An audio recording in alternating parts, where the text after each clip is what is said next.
Hello everyone, एक बार फिर से आप सभी का स्वागत है हमारे इस चैनल पर। आज मैं आपके सामने एक और इम्पॉर्टेंट टॉपिक लेकर आया हूं जो यूपीएससी प्रीलिम्स या स्टेट पीसीएस एग्जाम के लिए बहुत इंपॉर्टेंट है। टॉपिक का नाम है veto powers of the Indian president.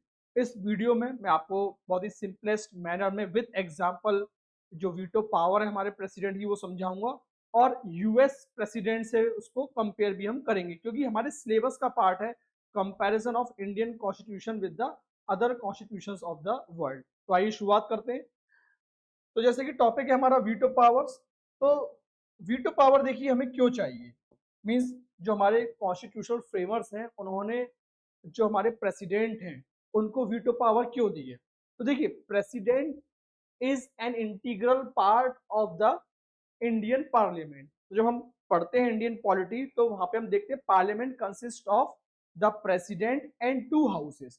तो पार्लियामेंट का कोई भी एक्शन, और पार्लियामेंट का मेन एक्शन क्या है, लॉ बनाना, राइट। तो कोई भी लॉ तब तक मीन्स कोई भी जो लॉ है वो एक्ट तब तक नहीं बनेगा, कोई भी बिल तब तक पास नहीं माना जाएगा जब तक प्रेसिडेंट उसको साइन न कर दे। तो कोई भी बिल एक्ट तब बनता है जब प्रेसिडेंट उसको साइन कर दे। तो कुल मिला के प्रेसिडेंट का एक इंपॉर्टेंट रोल है with respect to the parliament. लेकिन देखिए कभी ऐसा भी हो सकता है कि पार्लियामेंट में जो गवर्नमेंट ऑफ द डे है या मान लीजिए parliament as a whole body कोई लेजिस्लेशन को जल्दबाजी में पास कर दे। हो सकता है उसमें कोई गलती हो, और आपको पता है प्रेसिडेंट भी एक एक्सपीरियंस्ड पर्सन है, वो हेड ऑफ द कंट्री है, हेड ऑफ द स्टेट है। तो like the head of our family वो हमें गाइड कर सकते हैं। मींस वो अपनी वीटो पावर यूज कर सकते हैं क्योंकि वीटो एक लैटिन वर्ड है जिसका मतलब होता है किसी चीज को रोक देना, to forbid. Veto is a Latin word जिसका मतलब क्या होता है, तो this is a Latin word which means to forbid. ठीक है ना, किसी चीज को रोक देना, मना कर देना, राइट। तो देखिए वैसे हम बोलते हैं president is the nominal head of the country. फिर हम पॉलिटी पढ़ते हैं तो हम बात करते हैं real head is the council of minister headed by prime minister. ठीक है ना, हम ये पढ़ते हैं, राइट, एज पर आर्टिकल 74 75। ठीक है, ऊपर से हमने पार्लियामेंट्री फॉर्म ऑफ गवर्नमेंट या पार्लियामेंट्री सिस्टम को अडॉप्ट किया हुआ है जो ब्रिटिश सिस्टम से इंस्पायर्ड है। तो कुल मिलाकर हम बोलते हैं कि president act on the advice of council of minister. लेकिन आप ये भी बता सकते हो, कभी आपसे इंटरव्यू में ऐसा पूछा जाए कि क्या प्रेसिडेंट बस सेरेमोनियल हेड है या एक रबर स्टैंप की तरह काम करता है, तो आप वीटो पावर को भी कोट कर सकते हो अपने मेंस के आंसर में कि president is not just a rubber stamp, president enjoys some crucial power. इसलिए आप यहाँ पे देख सकते हो मैंने लिखा है veto powers of the president they act as safety valve. अगर मान लीजिए किसी लॉ में कोई लेजिस्लेशन जो पार्लियामेंट ने पास किया उसमें कोई गलती है, या स्टेट लेजिस्लेचर ने भी अगर कोई मान लो ऐसा लॉ बनाया है जो इंडियन सोवरेनिटी के लिए या इंडियन डेमोक्रेसी के लिए ठीक नहीं है, कहीं ना कहीं इंडियन स्टेट के लिए हार्मफुल हो सकता है, तो गवर्नर उसको भी रिजर्व कर सकते हैं प्रेसिडेंट के इंटरप्रिटेशन के लिए। ठीक है ना, तो हम देखेंगे आगे।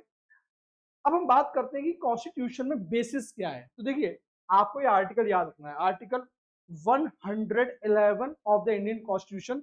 It is the basis for your veto, it is the basis for your veto. अब हम यहाँ पे देखेंगे प्रेसिडेंट के पास कौन कौन सी वीटो पावर्स हैं। तो देखिए नॉर्मली मैं आपको एक प्रोसीजर समझा दूं इस फ्लो चार्ट से। होता क्या है, देखिए बिल आपका पार्लियामेंट ने पास कर दिया, ठीक है ना, आपको पता है पार्लियामेंट का मेन फंक्शन क्या है, किसी भी बिल को पास करना, लेजिस्लेशन करना, लॉ को इनेक्ट करना, इनेक्टमेंट ऑफ अ लॉ। और लॉ बिना प्रेसिडेंट के साइन किए क्या नहीं बनेगा, एक्ट नहीं बनेगा। अब देखिए पार्लियामेंट ने बिल को पास कर दिया, ये कोई भी बिल हो सकता है, हम यहाँ पे एग्जांपल के लिए इसको ऑर्डिनरी बिल मान के चल रहे हैं। अब जब ये बिल पार्लियामेंट ने पास कर दिया, ये बिल किसके पास जाएगा, प्रेसिडेंट की टेबल पर जाएगा।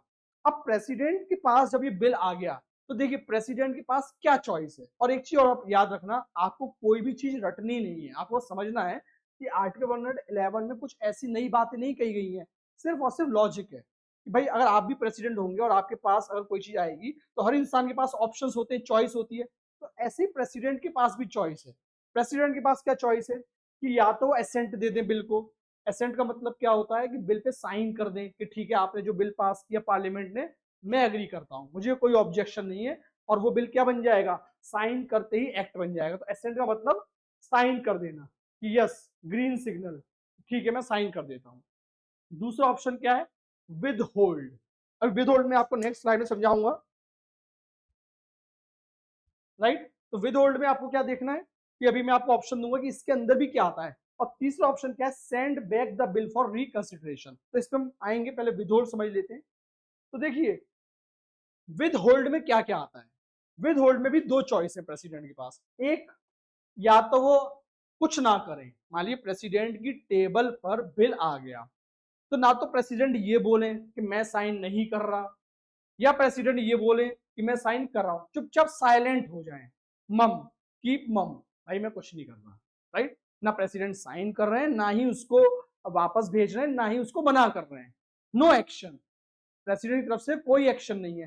तो ये क्या हो गया आपका पॉकेट वीटो। इसी को क्या बोलते हैं, देखो पहली वीटो आपकी आ गई, तो पहली वीटो पावर क्या होती है आपकी, पॉकेट वीटो, राइट। तो इसका मतलब क्या है, पॉकेट वीटो हम इसको क्यों बोलते हैं कि मेरे पास कोई चिट्ठी आई या बिल आया, चिट्ठी मीन्स बिल, उसको मैंने क्या किया, चुपचाप अपनी पॉकेट में रख लिया और मैं शांति से बैठ गया कि मैं कोई एक्शन नहीं ले रहा। ये होती है पॉकेट वीटो। अब एक चीज आप याद रखो, कॉन्स्टिट्यूशन में कोई टाइम लिमिट नहीं है कि प्रेसिडेंट को कब साइन करना है। कॉन्स्टिट्यूशन में कहीं पे भी ये नहीं लिखा है कि प्रेसिडेंट को किसी भी बिल पर इतने दिन के अंदर साइन करना है या रिजेक्ट करना है या वापस भेजना है, ठीक है ना। तो there is no time limit in the Indian constitution. अब देखिए विद होल्ड में दूसरा ऑप्शन क्या आता है, रिफ्यूज टू साइन। प्रेसिडेंट साहब मना कर दें, भाई मैं साइन नहीं कर रहा, मुझे बिल पसंद नहीं आया, मुझे बिल में कुछ कमी नजर आती है, I will not sign, refuse कर दें सीधे, और यार नो बोल दें, एक ही बात है। इसको बोलते हैं एब्सोल्यूट वीटो। ये क्या है आपकी एब्सोल्यूट वीटो। अब यहाँ पे एक समझने वाली बात है कि ये प्रेसिडेंट कब मना कर सकते हैं। तो देखिए अगर एक नॉर्मल मैं आपको बताऊं कि मोस्ट ऑफ द जो बिल होते हैं पार्लियामेंट में वो सरकार लेके आती है, और हम ये भी जानते हैं कि प्रेसिडेंट सरकार के कहने पे काम करते हैं, जो काउंसिल ऑफ मिनिस्टर है। तो प्रेसिडेंट फिर अपनी सरकार के बिल को मना क्यों करेंगे। तो यहाँ पे आपको समझना है, प्रेसिडेंट कभी सरकार से पंगा नहीं लेंगे, क्योंकि प्रेसिडेंट को पता है अगर मैंने सरकार से पंगा लिया तो सरकार मुझे क्या कर देगी, हटा देगी, इम्पीच कर देगी। तो यहाँ पे एब्सोल्यूट वीटो कहाँ यूज होती है, यहाँ पर आपकी एब्सोल्यूट वीटो यूज होती है प्राइवेट मेंबर के बिल के केस में।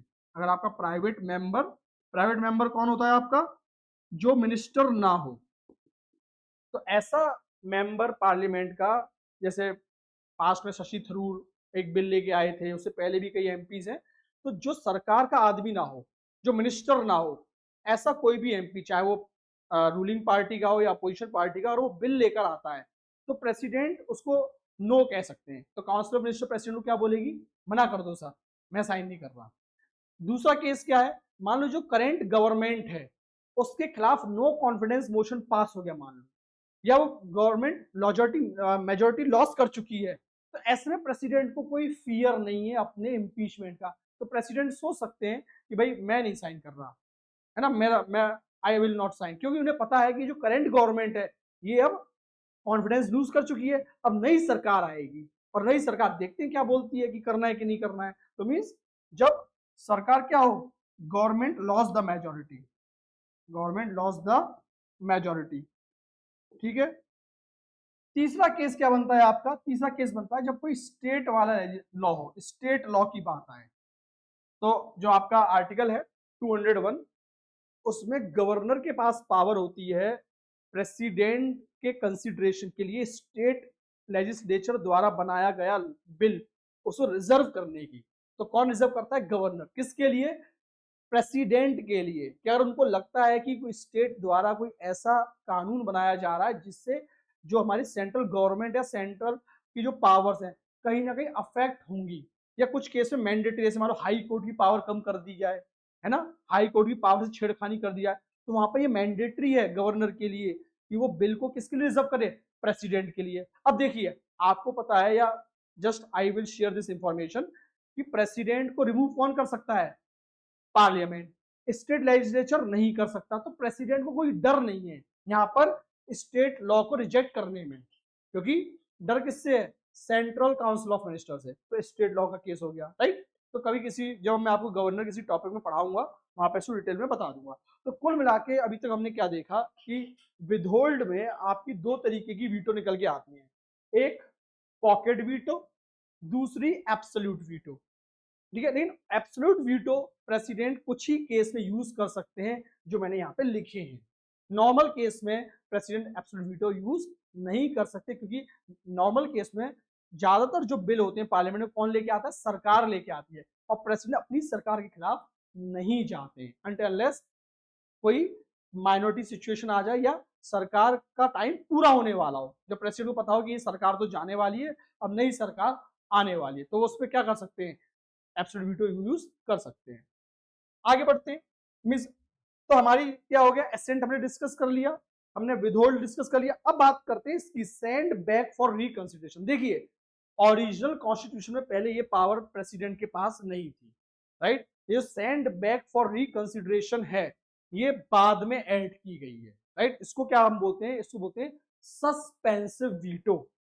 तो जब आपकी जनता पार्टी की सरकार आई थी, जनता पार्टी गवर्नमेंट, तो जो आपका 44th कॉन्स्टिट्यूशन अमेंडमेंट एक्ट है 1978, उसने ये एक स्पेशल पावर प्रेसिडेंट को दी, मींस ये वाली वीटो ऐड कर दी कि अगर प्रेसिडेंट चाहे तो एक बार, ये जो पावर है आपकी सेंड बैक फॉर रिकंसिडरेशन, ये एक ही बार यूज होगी आपकी लाइफलाइन, वंस, आप एक ही बार यूज कर सकते हो। और इसको क्या हम बोलते हैं, इसको हम बोलते हैं सस्पेंसिव वीटो। तो हमारी तीसरी वीटो कौन सी निकल के आ गई, सस्पेंसिव वीटो। तो अगर मैं इसका आपको एग्जांपल दूं, तो जो हमारे प्रेसिडेंट थे ज्ञानी जेल सिंह 1986 में ज्ञानी जेल सिंह जो हमारे प्रेसिडेंट थे, तो उन्होंने क्या किया, इस वीटो का इस्तेमाल किया। राजीव गांधी जी की उस समय जो सरकार थी, वो एक नॉर्मल बिल लेके आई थी, जो इंडियन पोस्टल अमेंडमेंट बिल, जिसमें क्या था कि जो सिटीजन के लेटर हैं उनको पढ़ने की पावर किसको दी जा रही थी, स्टेट को। मींस स्टेट को पावर थी किसी प्राइवेसी के इंट्रूजन करने में। तो जो हमारे ज्ञानी जेल सिंह थे प्रेसिडेंट, उनको ये ठीक नहीं लगा, यार आप किसी के लेटर क्यों पढ़ोगे, आप किसी के फोन टैप वगैरह क्यों करोगे, टेलीग्राफ, पोस्टल टेलीग्राफ वाला ये जो बिल था। तो उन्होंने क्या किया, चुपचाप इसको क्या किया, पॉकेट में रख लिया। तो यहाँ पे उन्होंने क्या किया, पॉकेट वीटो यूज किया। Actually suspensive is not the right word, pocket veto. तो उन्होंने कुल मिला के क्या किया, उस बिल के ऊपर वो बैठ गए। और जो सस्पेंसिव वीटो का मैं एग्जांपल दे रहा हूँ, तो यहाँ पर एक एग्जांपल था आपका डॉक्टर एपीजे अब्दुल कलाम का 2006 में। उन्होंने एक बिल वापस कर दिया था यूपीए गवर्नमेंट को कि एक बार इसको दोबारा देख लो, है ना। जो बिल था आपका, एक बिल जो उस समय एपीजे अब्दुल कलाम, जो कि अभी नहीं रहे हमारे बीच में, उनका एक जब वो प्रेसिडेंट थे 2006 में, तो उन्होंने एक बिल को वापस कर दिया था कि आप इस बिल को एक बार दोबारा देख लो। तो कुछ प्रैक्टिकल एग्जांपल्स हैं, ठीक है ना। अब हम क्या देखेंगे, कंपैरिजन। अब हम कंपैरिजन करेंगे किसके बीच में, pocket veto of Indian president and pocket veto of US president. तो यहाँ पर आप देखोगे कि इंडिया के प्रेसिडेंट के बारे में कहा जाता है कि इनकी जो पॉकेट है वो बड़ी है काफी। क्यों बड़ी है, क्योंकि इंडिया में कोई टाइम लिमिट नहीं है साइन करने की, जबकि अमेरिका में बोला जाता है कि यूएस प्रेसिडेंट जो है उनकी जो पॉकेट है वो स्मॉल है। क्योंकि यूएस में अगर आपके पास कोई बिल आया है, आपको 10 दिन के अंदर, विद इन 10 डेज आपको ये बताना पड़ेगा कि आप साइन कर रहे हो या नहीं कर रहे हो। आपको 10 दिन के अंदर फैसला लेना है। तो यहाँ पे स्मॉल पॉकेट होती है, यहाँ पे कोई टाइम लिमिट नहीं है, ठीक है ना। तो ये आपको याद रखना है। एक और चीज, यूएसए के प्रेसिडेंट के पास एक और वीटो होती है, इसको हम बोलते हैं क्वालिफाइड वीटो। Qualified veto. तो देखिए इंडिया केस में क्या है, इंडिया के केस में प्रेसिडेंट सिर्फ एक बार बिल को वापस भेज सकते हैं, किसको, पार्लियामेंट को, फॉर रिकंसिडरेशन। अगर पार्लियामेंट ने बिल एज इट इज या विद चेंजेस वापस भेज दिया, किसके पास, प्रेसिडेंट के पास, तो प्रेसिडेंट के पास कोई चॉइस नहीं है सिवाय के असेंट देने के। तो suspensive veto can be used only once. अगर दोबारा बिल आपके पास आ गया तब आपको साइन करना पड़ेगा। बट यूएस के केस में, इन the case of US president, अगर प्रेसिडेंट ने कोई बिल साइन करने से मना कर दिया, वापस भेज दिया, तो अगर उसको दोबारा साइन करवाना है, तो जो यूएस कांग्रेस है, जिसको हम यूएस पार्लियामेंट, जिसको कांग्रेस बोलते हैं, इसको सेम बिल 2/3 मेजोरिटी से पास करना होगा, ताकि प्रेसिडेंट फिर से वापस ना कर सके, ठीक ना। प्रेसिडेंट फिर से सस्पेंसिव वीटो यूज ना कर पाए, तो इसको बोलते हैं qualified, to qualify the veto of the US president, ठीक है ना। तो ये चीज हमें याद रखनी है। इसके अलावा कुछ और बातें आप याद रखना, ये आपके प्रीलिम्स में पूछी जा सकती है कि that money bill can not be send back for reconsideration, send back for reconsideration. तो इसका मतलब क्या हुआ कि जो मनी बिल है उसके ऊपर प्रेसिडेंट सस्पेंसिव वीटो अप्लाई नहीं कर सकते। तो suspensive veto is not allowed with respect to money bill. क्योंकि इसका रीजन क्या है? क्योंकि जो मनी बिल है वो प्रेसिडेंट की रिकमेंडेशन के बाद ही पार्लियामेंट में आता है, ठीक है ना। तो मनी बिल में सस्पेंसिव वीटो यूज नहीं होगी। दूसरा एक और पॉइंट आपको याद रखना है, you you need to remember one more point. Constitution amendment bill जो होता है आपका, राइट, कॉन्स्टिट्यूशन अमेंडमेंट बिल, इसमें president must sign the bill, president must sign the bill. यहां पर कोई भी वीटो इस्तेमाल नहीं कर सकते। तो अगर कॉन्स्टिट्यूशन अमेंडमेंट बिल आता है प्रेसिडेंट की टेबल पर, तब आप इसको आपको साइन करना ही पड़ेगा, आपके पास कोई भी चॉइस नहीं है, ठीक है ना। आप ना कर सकते, ना ही उसको वापस भेज सकते हो, ना ही रिजेक्ट कर सकते हो, आपको साइन करना पड़ेगा। ये कब हुआ? ये 24 कॉन्स्टिट्यूशन अमेंडमेंट एक्ट 1971 के बाद इंदिरा गांधी जी की सरकार थी, उसने ये क्या कर दिया? बाइंडिंग कर दिया। तो means in the case of constitution amendment bill, it is binding on the president to sign the bill, ठीक है ना। तो यहाँ पे कोई वीटो पावर यूज नहीं हो सकती। तो ये दो पॉइंट आप याद रखना। So this is a brief video, a quick discussion and revision of the very important powers of the president, that is veto power. तो आई होप इस शॉर्ट वीडियो से आपको प्रेसिडेंट की वीटो पावर समझ में आई होंगी। आप इस वीडियो से क्विक रिवीजन कर सकते हो। इफ़ यू फाइंड कि सर किसी और टॉपिक पे आप एक सिंपलेस्ट मैनर पे कोई वीडियो बना दीजिए, आप कमेंट बॉक्स में या हमारे टेलीग्राम चैनल पे मुझे बता सकते हो कि सर ये टॉपिक पढ़ते समय हमें दिक्कत होती है या ये समझ में नहीं आया, चाहे आप लक्ष्मीकांत से पढ़ रहे हो या कहीं से भी, आप मुझे बता दो। I will prepare a video on that topic, ठीक है। तो मिलेंगे एक और वीडियो में, तब तक अच्छे से पढ़ते रहिए। Thank you.